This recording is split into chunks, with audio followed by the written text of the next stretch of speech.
जवळपास 1,59,00,000 माझ्या बहिणींच्या खात्यामध्ये पैसे गेले। जवळपास हा आकडा 2.5 कोटीच्या वरती जाईल आणि म्हणून सप्टेंबर 30 पर्यंत याची मुदत वाढवलेली आहे आणि मुख्यमंत्री माझी लाडकी बहीण योजना याला पूर्ण वर्षभराचं आर्थिक जे काही तरतूद आहे ती केलेली आहे।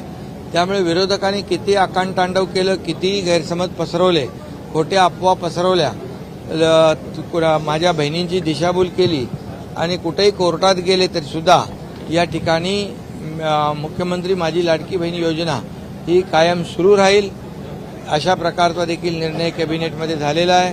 उलट आपल्याला हे सुटसुटीत आणखी कसं करता येईल यासाठी देखील चर्चा झाली आहे आणि मला वाटतं या मुख्यमंत्री माझी लाडकी बहीण योजना त्याचबरोबर मुख्यमंत्री अन्नपूर्णा योजना 3 गॅस सिलेंडर देण्याचा निर्णय झाला आहे, त्याची प्रभावी अंमलबजावणी करण्याच्या सूचना दिलेल्या आहेत।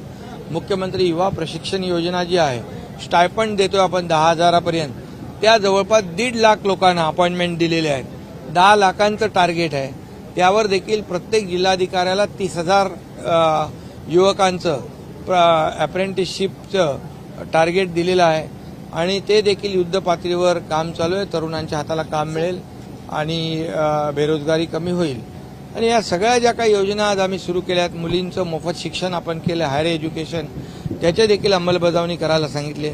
वयोश्री योजना आहे ज्येष्ठांची, 3,000 रुपये डायरेक्ट डीबीटीमध्ये टाकण्याचं, त्याची अंमलबजावणी प्रभावीपणे करण्याच्या सूचना दिलेल्या आहेत। त्यामुळे ज्या ज्या योजना शेतकऱ्यांचं जे मोफत बिल आपण वीज बिल माफ केलेलं आहे कृषी पंपाचं, त्या देखील त्याचे शेतकऱ्यांचे देखील नोंदी करण्याच्या सूचना दिलेल्या आहेत। त्यामुळे ज्या योजना आम्ही जे निर्णय आता प्रामुख्याने घेतले त्याची प्रभावी अंमलबजावणी करण्याच्या सूचना दिल्यात आणि दर कॅबिनेटमध्ये त्याचा आढावा आम्ही घेणार आहोत की ही योजना कुठे प्रगतीपथावर कुठपर्यंत आहे। फेक नरेटिव्ह तर ते सरकार स्थापन झाल्यापासूनच करतायत, लोकसभेमध्ये पण त्यांनी फेक नरेटिव्ह केला, परंतु आता त्यांनी मुख्यमंत्री माझी लाडकी बहीण योजना बंद होण्यासाठी खूप प्रयत्न केले, कोर्टात देखील गेले, परंतु कोर्टाने देखील त्यांना नाकारलं आणि लाडक्या बहिणींच्या बाजूने निकाल दिला आहे।